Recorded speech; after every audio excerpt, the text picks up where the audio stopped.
Hey, it's Clay, and this will be a video chart on ticker symbol WSTI. We will take a look at the 30-minute time frame.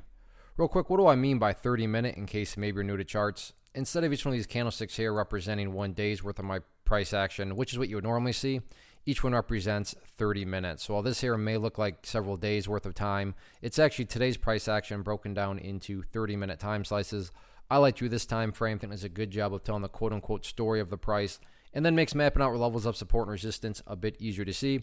Did this analysis yesterday, so that's where the green and red line annotations are coming from. But after today's price movement, definitely some updates here need to be made. So first thing I'm going to do is a little house cleaning and go ahead and delete this line out. Sure, it still pertains to the chart. It's just not relevant right now. And from a presentation standpoint, I don't want to risk causing confusion because there's clutter with lines all over the place. So let's just try to keep this as clean as possible.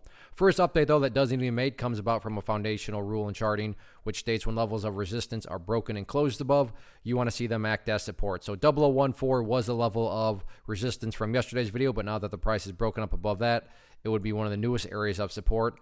The newest ideal level of support, meaning Clay, what would make this chart look the absolute strongest going forward, would be up there at 0018. Don't get me wrong, though, if the price falls below 0018, by no means am I saying the entire chart's ruined or anything like that. But yeah, if the price can somehow manage to stay up above that level, that would certainly be a huge sign of power on the bull's part.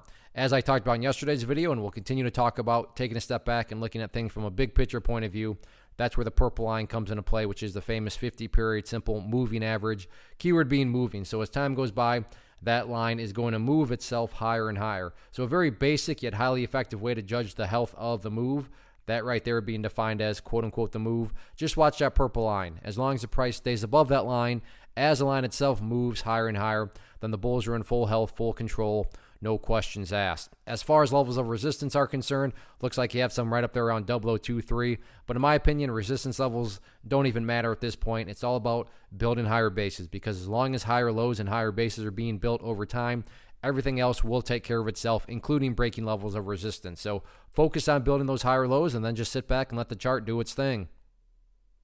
One of the biggest questions that I get is, hey Clay, how do you find the stocks that you trade? So what I've done is put together a free resource guide where I talk about the tools that I use to locate stocks that I find interesting and think may have potential. So if that sounds like something that could add value to you as a trader, then click on the image that is up on the screen right now and I will email you the guide. The guide itself is very short and to the point, and best part, it's completely free.